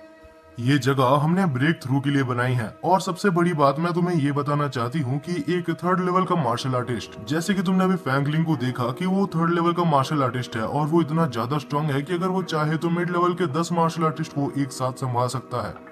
और मेरे को जितना पता है तुम अभी थर्ड लेवल में पहुंचने के लिए थोड़े से ही दूर हो, तो हमने यहाँ पर एक कंसंट्रेशन कैंप बनाया है, अगर तुम चाहो तो वहाँ पर जाकर ब्रेक थ्रू कर सकते हो। लेकिन जब फैंग वहाँ पर जाके उस जगह का प्राइस पूछता है तो वो प्राइस सुन के वो बिल्कुल ही चौंक जाता है, लेकिन फिर भी वो राजी हो जाता है वहाँ पर ब्रेक थ्रू करने के लिए, क्योंकि उसके पास कोई और ऑप्शन नहीं था। जब फैंग जाकर चेम्बर के अंदर बैठ के मेडिटेशन करता है तब हम देखते हैं कि वहाँ पर कुछ ब्लू पार्टिकल्स उड़ते हैं जो कि उसके मेडिटेशन को 100x तक गुना कर देते हैं। और तब फैंग अपने माना चैनल्स को एक साथ मेडिटेट कर उन सबको जोड़ता है, जिससे कि वो थर्ड लेवल पर पहुंच जाता है। और थर्ड लेवल पर पहुंच जाने के बाद वो फाइनली इतना ज्यादा खुश होता है कि वो टीचर लू को थर्ड लेवल के कुछ ब्लड मास्टरिंग पिल्स मांगने लगता है, लेकिन टीचर लू तो उसको इग्नोर करके वहां से चली जाती है। और इसके बाद ये हम मॉड यूनिवर्सिटी के प्रिंसिपल को देखते हैं जो कह रहे थे कि अभी टाइम आ चुका है, गवर्नमेंट की तरफ से ये ऑर्डर आया है कि हम कुछ बच्चों को डंजन में भेजें। लेकिन वहाँ पर दूसरे टीचर इस बारे में बहुत ज्यादा डाउट करते हैं और कहते हैं कि ये बहुत ही ज्यादा डेंजरस हो सकता है। क्योंकि हमें नहीं पता कि आखिर डंजन्स के अंदर क्या क्या हो सकता है। चाहे हम बच्चों को भेजे या ना भेजे, हमें उनके ऊपर नजर तो रखना ही होगा। डंजन्स के अंदर क्या क्या निकल सकता है उसके लिए हमारी दुनिया बिल्कुल भी तैयार नहीं है। दूसरी तरफ हम फैंग को देखते हैं जो कि एक सीक्रेट ट्रेनिंग में जा रहा था, जो कि बस उन्हीं लोगों के लिए था जो कि 3rd रैंक पर पहुंच चुके हैं। तभी अचानक से वहाँ पर शू आती है जो फैंग को पूछती है, तो फैंग क्या तुमने मेरे टीचर को कहीं पर देखा है? फैंग कहता है नहीं मैंने नहीं देखा, और उसके बाद शू और फैंग दोनों ही अंडरग्राउंड जगह पर चले जाते हैं। जैसे ही वो लोग वहाँ पर पहुँचते हैं तो वहाँ पर ट्रक से 2 जन की डेड बॉडी निकलती है। ये देखकर वो लोग बिल्कुल चौंक गए थे कि आखिर ऐसे कैसे कोई मर सकता है, और ये कैजुअलिटीज डंजन के अंदर ही हुई थी। और जहाँ पर हम शू के टीचर को देखते हैं जिसका हाथ बुरी तरीके से कट चुका होता है। तभी वहाँ पर प्रिंसिपल कहता है कि 6 मार्शल आर्टिस्ट जो बहुत ही ज्यादा हाई लेवल के थे वो बिल्कुल लापता हो चुके हैं। फैंग बिल्कुल अलग ही शौक में था और सोच रहा था आखिर डंजन में ऐसा क्या हो सकता है जो सब लोग मारे जा रहे हैं। कुछ देर बाद वो लोग उनका फ्यूनरल करते हैं, जहाँ पर वो लोग एक अच्छे काम के लिए मारे गए थे। जो लोग मारे गए थे उनके दोस्त और फैमिली मेंबर्स वहाँ पर रो भी रहे थे। दूसरे ही दिन सुबह हमें उसी टीचर को दिखाया जाता है जो कि सारे स्टूडेंट्स को समझा रही थी कि आखिर डंजन्स के अंदर क्या क्या था। टीचर कहती है कि ये डंजन का कॉन्सेप्ट करीबन 800 साल पहले आया था, जहां एक बहुत ही बड़ा अर्थक्वेक की मदद से डंजन का गेट ओपन हो गया था, और हमने जब एंट्रेंस पे जाने की कोशिश की तो वहाँ पर ही बहुत सारे लोग मारे गए। सुनने को ऐसा ही आया है कि एंट्रेंस में ही लेवल 8 के मार्शल आर्टिस्ट रहते हैं। हमें ये भी बताया जाता है कि इस वर्ल्ड के अंदर 22 डंजन्स है जिनके अंदर बहुत ज्यादा खतरनाक बीस्ट्स हो सकते हैं जिनके बारे में हमें पता तक नहीं।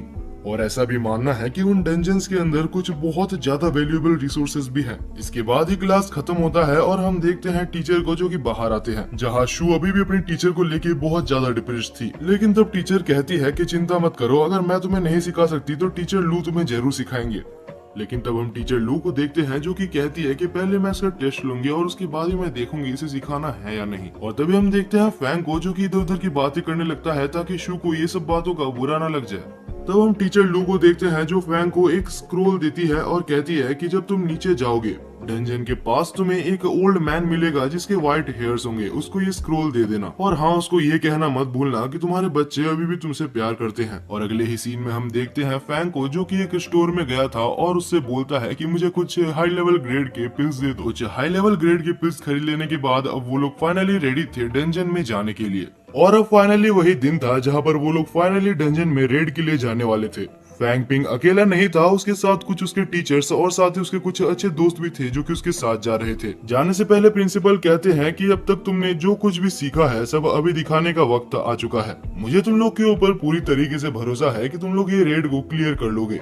और इसके बाद वो लोग एक बस में जाकर डंजन तक पहुंच जाते हैं। लेकिन ट्रिप के दौरान उनके बीच में एक बहुत ही ज्यादा इंटेंस माहौल था, क्योंकि उनको अच्छे से पता है वो कोई मजे या खेल के लिए नहीं जा रहे। ये एक ऐसी जगह है जहाँ पर कुछ लोगों की मौत हो चुकी है। अब वो लोग फाइनली डंजन के पास पहुंच चुके थे, जहाँ सबसे पहले टीचर नीचे उतरते हैं और वहाँ पर एक स्पेशल कार्ड देते हैं जिससे उनको वहाँ पर एंट्री मिल जाती है। जैसे ही वो लोग अंदर आते हैं तो वहाँ पर एक बहुत ही बड़ा लॉबी था, जहाँ पर बीच में एक बिल्डिंग में बहुत सारे क्वेस्ट लिखे हुए थे। अब वहाँ पर मौजूद सारे पार्टीज को ये डिसाइड करना था कि आखिर कौन सा पार्टी कौन सा क्वेस्ट को पूरा करेगा। वहाँ एक ऐसा जगह भी था जहाँ पर वो लोग रेयर आइटम्स को एक्सचेंज या सेल कर सकते हैं। जैसे ही वो लोग अंदर जाते हैं तो वहाँ पर गार्ड्स बहुत ही ज्यादा स्ट्रिक्ट होते हैं। फैंग को वहाँ पर अंदर घुसते साथ कुछ बहुत ही ज्यादा अजीब सा और एंशिएंट सा महसूस होता है। तभी वहाँ पर मौजूद गार्ड्स उनको कहते हैं कि ये जगह बहुत ज्यादा डेंजरस है, अगर एक छोटी सी भी गलती हुई तो तुम्हारी जान जाना यहाँ पर पक्की है। एक सजेशन मैं तुम्हें देना चाहता हूँ कि तुम लोग कभी भी कुछ भी हो जाए एक दूसरे से अलग मत होना, वरना शायद तुम लोग मारे जा सकते हो। अब इसके बाद वो लोग बहुत ज्यादा चौकन्ने हो जाते हैं और अंदर जाते हैं। अंदर जाने पर उनको एक रेड पोर्टल दिखता है। तब ज्यादा टाइम वेस्ट ना करते हुए फैंग डिसाइड करता है सबसे पहले वो जाएगा। जैसे ही फैंग उस पोर्टल को टच करता है तो वो बिल्कुल चौंक जाता है। फैंग को ऐसे देखकर बाकी सब लोग बहुत ज्यादा डर गए थे और सोच रहे थे क्या फैंग को कुछ हो गया। लेकिन उसके बाद फैंग कहता है रिलैक्स रिलैक्स, मैं तो बस मजाक कर रहा था। और इससे इरिटेट होकर फैंग का एक दोस्त उसको लात मार के अंदर घुसा देता है। जैसे ही फैंग अंदर जाता है तो वो एक अजीब सी जगह पर पहुंच जाता है जो कि एक छोटी सी स्पेस थी, और वो जगह पूरी तरीके से मैजिक से बना हुआ था, जहाँ पर टीचर कहता है कि ये जगह धीरे धीरे डेंजरस होती जाएगी। सब लोग बिल्कुल चौकन्ने रहना, क्योंकि यहाँ पर तुम सब खुद को ही बस प्रोटेक्ट कर सकते हो। वैसे भी फैंग मैं तुम्हें एक चीज बताना चाहता हूँ, इस जगह को पहले कंट्रोल करने के लिए 2 जन लगते थे, थोड़ा और आगे जाने के बाद वहाँ पर उनका गाइड उनको मिलता है जिनका नाम जनरल बो था। थोड़ा और आगे जाने पर वहाँ पर उनको एक बहुत ही बड़ा सिटी टाइप का दिखता है, जहाँ जनरल बो सबको कहते हैं कि ये पहले एक बहुत ही पीसफुल जगह हुआ करता था, लेकिन जब से दुश्मनों ने हमला करना चालू किया है ये जगह बहुत ज्यादा खतरनाक हो चुकी है। अगर देखा जाए तो पिछले साल ही ये जगह पर हमला करीबन 6 गुना हो चुके हैं। इसके बाद ही हम एक और ओल्ड मैन को देखते हैं जो कि उन जगह को सबसे पहले सबको इंट्रोड्यूस करवाता है। वो कहता है ये जगह तुम्हें पहले जानना बहुत जरूरी है। ये जगह तो इतनी ज्यादा खतरनाक है कि अगर यहाँ पर कोई मारा जाता है तो उसको दफनाने का जगह तक नहीं है। तभी हम टीचर को देखते हैं जो कहता है कि अभी फैंग तुम्हें थोड़ा सा आगे खुद ही जाना होगा। फैंग तो बिल्कुल ही चौंक जाता है और कहता है ये आप क्या बोल रहे हैं टीचर। लेकिन तब टीचर कहते हैं कि तुम हमारे जनरेशन के सबसे ज्यादा स्ट्रॉन्गेस्ट स्टूडेंट हो और तुमने मुझे ये भी बताया था कि तुम्हें वैंग जैसा बनना है। तो मैं तुम्हें बता दूं कि वैंग ने भी एक बार डंजन में बिल्कुल अकेले जाकर 5 लेवल के मॉन्स्टर्स को भी हराया है, तो तुम्हें थोड़ा सा खतरा तो उठाना ही होगा। तब फैंग डिसाइड करता है कि वो अकेले आगे जाएगा, लेकिन वो थोड़ा सा आगे जाने ही वाला होता है उससे पहले ही वो उस जगह पर घूम जाता है। यानी कि हमारा फैंग अभी अपने टीचर्स और अपने दोस्तों से बिल्कुल बिछड़ चुका है और अभी फैंग पिंग के पास कोई रास्ता नहीं है ये अलावा कि वो अपने दोस्तों को खोजे। अब वो अपने दोस्तों को खोजते खोजते थोड़ा आगे बढ़ता है, लेकिन अचानक से उसके ऊपर कोई एक मास्क वॉरियर हमला कर देता है और हमारा फैंग बहुत तेज था जिस वजह से वो उसको नोटिस कर लेता है और एक ही शॉट में उसको नीचे गिरा देता है। फैंग पिंग बार बार बचा था, लेकिन जैसे ही वो पास जाके उसका लॉकेट देखता है तो उसे समझ आता है कि वो एक लेवल 3 का वॉरियर है। अचानक से फैंग को कुछ आवाज आता है और वो झाड़ियों में छुप जाता है। फैंग छुप के देख रहा था कि वहाँ पर और भी मास्क वाले वॉरियर्स आ चुके थे जो कि अपने साथी को मारा हुआ देख बहुत ज्यादा गुस्सा हो गए थे। फैंग झाड़ियों के पीछे से बिल्कुल ज्यादा टेंशन में भर गया था और सोच रहा था कि अगर इन्होंने मुझे खोज लिया तो मैं मुसीबत में पड़ जाऊंगा। और यही होता है क्योंकि वो वॉरियर्स की को सेंस कर सकते थे तो उन्हें पता लग जाता है कि फैंग झाड़ियों के पीछे छुपा है। अब फैंग वहाँ से जितना स्पीड हो सकता है उधर भागता है, लेकिन उसके पीछे वो वॉरियर्स भी पड़ जाते हैं। और ऐसा नहीं कि वो वॉरियर्स बिल्कुल भी कमजोर थे, वो लोग बहुत ही ज्यादा स्ट्रॉन्ग थे। फैंग बस भागे जा रहा था और ये उम्मीद कर रहा था कि उसके दोस्त कुछ ना कुछ करके उसको खोज ले। दूसरी तरफ हम टीचर और उनके दोस्तों को देखते हैं जो कि उसके सामने वही डेड बॉडी देखता है जिसको कि फैंग ने मारा था। वो लोग भी फैंग को ही खोज रहे थे और इसके साथ टीचर को पता चल जाता है कि अगर फैंग ने ही इसको मारा है तो इस वक्त वो एक बहुत ही बड़ी मुसीबत में होगा। दूसरी तरफ हम फैंग को देखते हैं जो कि अभी भी भागे जा रहा था और एक खुली जगह पर आ जाता है और अचानक से फैंग के सामने एक येलो कलर का शेर टाइप का दिखने वाला बहुत ही बड़ा क्रिएचर आ जाता है। ये पीछे वॉरियर्स कम नहीं थे कि यहाँ पर एक शेर आ चुका है। फैंग को तो लग रहा था बस आज उसका जिंदगी यहीं पर खत्म होने वाला है, लेकिन तभी हम देखते हैं कि वो शेर जो कि वहाँ पर पीछे जितने भी वॉरियर्स थे सबको एक ही बार में हरा के मार देता है। और उसके बाद वो शेर फैंग के पास जाता है और उसको घूरने लगता है मारने के लिए, लेकिन कुछ देर में फैंग रियलाइज करता है कि वो शेर उसको नहीं घूर रहा, वहाँ पर मौजूद उसके एक मैजिकल स्टोन को घूर रहा है। तब फैंग टाइम वेस्ट ना करते हुए अपने पास से उस मैजिकल स्टोन को निकाल के दूर फेंक देता है, जिससे कि वो क्रिएचर भी उसी के पीछे चले जाता है। और टाइम देखते हुए फैंग वहाँ से जितनी स्पीड में भाग सकता है उतनी स्पीड में भागता है। सोच रहा था कि यहाँ के क्रिएचर्स तो काफी बुद्धू हैं, लेकिन तभी अचानक से फैंग के पैर वहाँ पर जम जाते हैं क्योंकि उस शेर टाइप के देखने वाले क्रिएचर ने उसको पकड़ लिया था। और अब वो क्रिएचर फैंग को पकड़ के उसके अंदर से उसकी सारी वाइटल एनर्जी और उसकी सारी की को एब्जॉर्ब करने लगता है, जिससे कि धीरे धीरे फैंग यहाँ पर कमजोर होने लगता है। लेकिन क्योंकि फैंग के पास तो एक सिस्टम है जिस वजह से उसकी जो की थी वो नॉर्मल बंदे से बहुत ज्यादा थी, जिस वजह से वो क्रिएचर भी काफी ज्यादा हैरान था कि ये की आखिर खत्म क्यों नहीं हो रहा। अब वो क्रिएचर जितनी की उसको चाहिए था वो सारी की को एब्जॉर्ब कर लेता है और जब उसका मन भर जाता है तो वो उधर ही जाके सो जाता है। और फैंग की अभी तक खत्म नहीं हुई थी क्योंकि ये मान लो कि उसके सिस्टम की वजह से उसके पास इनफाइनाइट की थी। दूसरी तरफ क्रू का एक मेंबर जो कि फैंग को ही खोज रहा था और उसे पता है कि इस जंगल में एक ऐसा मॉन्स्टर है जो कि एक लेवल 8 मार्शल आर्टिस्ट से भी ऊपर है और अगर फैंग पिंग के साथ उसका मुकाबला होता है तो कोई चांस नहीं कि वो बच सकता है। दूसरी तरफ हम फैंग को देखते हैं जो कुछ देर में अपनी वाइटल एनर्जी उस शेर को दे रहा था जिस वजह से वो सोए रहे। और इसके बाद ही फैंग देखता है कि कुछ वॉरियर्स जो कि उसका कुछ देर पहले पीछा कर रहे थे वैसे ही कुछ और वॉरियर्स उसके पास से जाते हैं और तभी फैंग डिसाइड करता है कि वो इस शेर का हेल्प लेके ही उनको मार देगा। तभी हम देखते हैं फैंग को जो कि उस शेर का माइंड थोड़ा सा डाइवर्ट करता है और 2 मिनट के अंदर अंदर ही वो शेर उन सबको मार देता है और फिर से वहाँ पर सोने के लिए चला जाता है। और इसके बाद ये फैंग चुपके से जाता है और उन वॉरियर्स के सारी इंपॉर्टेंट चीजों को कलेक्ट कर लेता है जिसको बेच के वो कुछ पैसे भी कमा सकता है। तभी फैंग वहां से छुप के थोड़ा सा आगे जाने का डिसाइड करता है और जैसे ही वो थोड़ा सा आगे जाता है तब फैंग वहां पर एक बहुत ही स्ट्रेंज चीज देखता है। वहां पर झुंड में बहुत सारे क्रिएचर्स थे जो कि व्हाइट कपड़े पहने हुए थे और उनके सिर के ऊपर एक अजीब सा सिंबल बना हुआ था। फैंग चुपचाप से फिर से उस शेर के पास आ जाता है और उसके पास ही बैठना प्रेफर करता है। तभी फैंग अपने सिस्टम के अंदर देखता है कि क्या वो अपग्रेडेशन कर सकता है। लेवल 4 मार्शल आर्टिस्ट बनने के लिए उसे 200 मिलियन रुपीस चाहिए और साथ ही साथ उसका सिस्टम उसे ब्लड का सेक्रीफाइस भी मांग रहा था, जिस वजह से फैंग डिसाइड करता है कि अभी मैं ये नहीं कर सकता। कुछ देर बाद हम फैंग को देखते हैं जो कि उस शेर के साथ बात करने की कोशिश करता है और उसको ये बोलता है कि मैं यहाँ से अगर चले जाता हूँ तो मैं ये वादा करता हूँ कि इसके बाद आके मैं तुम्हें बहुत सारा की दूंगा और साथ ही साथ मैं तुम्हारे लिए बहुत सारे शिकार भी लाऊंगा। और ये कहने के बाद फैंग वहां से चुपचाप निकल लेता है और कुछ देर बाद हम देखते हैं कि जैसे तैसे अभी फैंग ने अपने क्रू को खोज लिया था, लेकिन अपने टीचर्स और अपने दोस्तों को खोजते खोजते उसने बहुत सारे जन के साथ फाइट की थी जो कि बहुत ज्यादा डेंजरस था। और जब फैंग वापस आता है तो उसके पूरे शरीर से खून निकल रहा था। इसके बाद ही जल्दी से जल्दी फैंग को हॉस्पिटल में ले जाया जाता है और वहाँ पर उसके टीचर्स उसके ऊपर क्वेश्चंस की बारिश कर देते हैं। तब फैंग कहता है कि मैं जब वहाँ पर था तब मैंने एक बहुत ही बड़ा क्राउड देखा था जिन्होंने व्हाइट कपड़े पहने थे और उनके पास एक अजीब सा सिंबल था। एक्चुअली वो सिंबल कुछ सन और फ्लावर्स जैसे दिख रहे थे। ये सुनने के बाद वहाँ पर मौजूद सारे हाई लेवल टीचर्स बहुत ज्यादा परेशान हो जाते हैं क्योंकि ये एक बहुत ही ज्यादा सीरियस मैटर है, क्योंकि ऐसा हो सकता है कि वहाँ के लोग अगर चाहे तो ह्यूमैनिटी के ऊपर अटैक करने का प्लान बना रहे हैं। जल्दी से जल्दी वहाँ पर मौजूद सारे टीचर्स एक बहुत ही बढ़िया फोर्स को तैयार करते हैं कि अगर ऐसा कुछ होता भी है तो उस फाइट के लिए ये लोग रेडी रहे।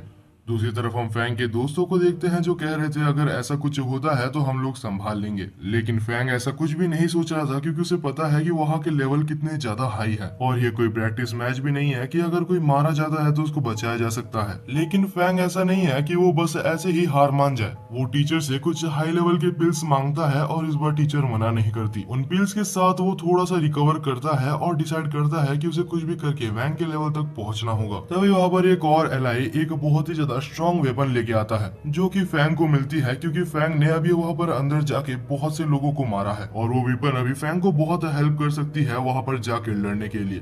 दूसरी तरफ हम सोल्जर्स और टीचर्स को देखते हैं जो कि बिल्कुल रेडी हो चुके हैं अपने अपने वेपन को लेके। अगले ही पल हम फैंग को देखते हैं जो कि अकेले बैठ के थोड़ा सा मेडिटेट कर रहा था ताकि वो अपने सिस्टम की मदद से थोड़ा सा रिकवर हो सके और अपनी पावर को बूस्ट कर सके।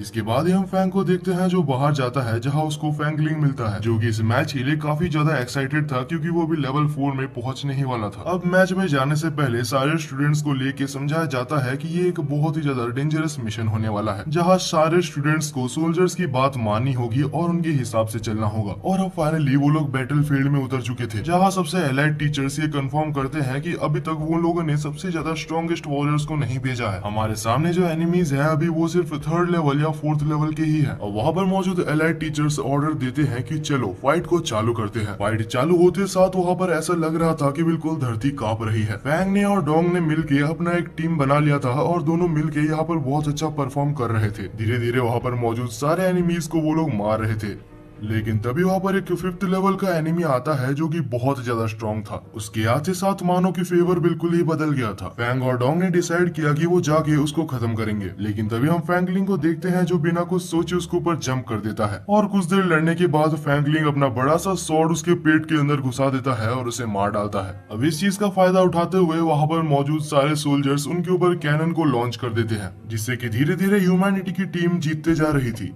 लेकिन ये देख के कि ह्यूमैनिटी की टीम जीत रही है वहां से खुद 8th लेवल के मार्शल आर्टिस्ट आ जाते हैं और उनके आते साथ ही बैटलफील्ड की ऑरा बिल्कुल चेंज हो गई थी। मानो वो लोग ऐसे कह रहे थे कि तुम लोग मुझसे नहीं जीत सकते। अब वहां पर मौजूद सारे टीचर्स जो कि 6th लेवल के थे वो सारे उनके ऊपर हमला करना चालू कर देते हैं, लेकिन कोई भी टीचर उनको अच्छे से हरा ही नहीं पाता। धीरे धीरे करके वहां पर मौजूद सारे सीनियर्स और सारे टीचर्स डिफीट हो रहे थे। माहौल बहुत ज्यादा इंटेंस जा ही रहा था, लेकिन तभी वहां पर एंट्री होती है प्रिंसिपल और बाकी सारे एलाइड टीचर्स की, और वो भी 8th लेवल के ऊपर के मार्शल आर्टिस्ट हैं। यहाँ पर मौजूद सारे प्रिंसिपल्स अलग अलग इंस्टीट्यूशंस के 8th लेवल के मार्शल आर्टिस्ट हैं और बाकी एकेडमी के प्रिंसिपल्स ने भी उनकी ट्रस्टीज को बुलाया था जैसे कि रेड टीम के हैंग और बाकी सब। अब हम देखते हैं कि ये फाइट बहुत ज्यादा इंटेंस जा रही थी। सारे प्रिंसिपल्स मिलके भी वहाँ पर एनिमी के जनरल को हरा नहीं पा रहे थे। तब हम प्रिंसिपल को देखते हैं जो कि डिसाइड करता है तो अभी मुझे ये करना ही होगा। तब वो वहाँ पर एक सेल्फ सेक्रीफाइस अटैक करता है और वो अटैक इतना ज्यादा बड़ा था कि उससे कोई भी मारा जा सकता था, जिससे कि वहां पर मेन एनिमी टीम का लीडर मारा जाता है। और क्योंकि एनिमी टीम का लीडर ही मारा जा चुका था, तो वहां पर मौजूद बाकी एनिमीज का कोई मकसद था ही नहीं, जिस वजह से वहां पर मौजूद एनिमीज खुद ही खुद को मार डालते हैं। और ये सब हो जाने के बाद वहां पर बिल्कुल सब लोग चुप हो चुके थे। तब वहां पर सारे प्रिंसिपल्स कहते हैं कि ह्यूमैनिटी के बेटर के लिए और नेक्स्ट जनरेशन के लिए हमारे प्रिंसिपल ने अपनी जान दी है और हम इस सेक्रीफाइस को कभी भी भूल नहीं सकते। और इसी के साथ हमारा ये सीजन भी यहीं पर खत्म होता है। तो गाइस ये जरूर बताना कि आपको ये एनीमे आखिर कैसा लगा। और मैं एक छोटा सा गोल रख रहा हूँ, प्लीज 150 कमेंट्स पूरा कर देना। आपकी डिमांड पर मैंने 1 घंटे की वीडियो लाई है, तो यार बस कमेंट में इतना बता देना कि ये एनीमे आपको कैसा लगा।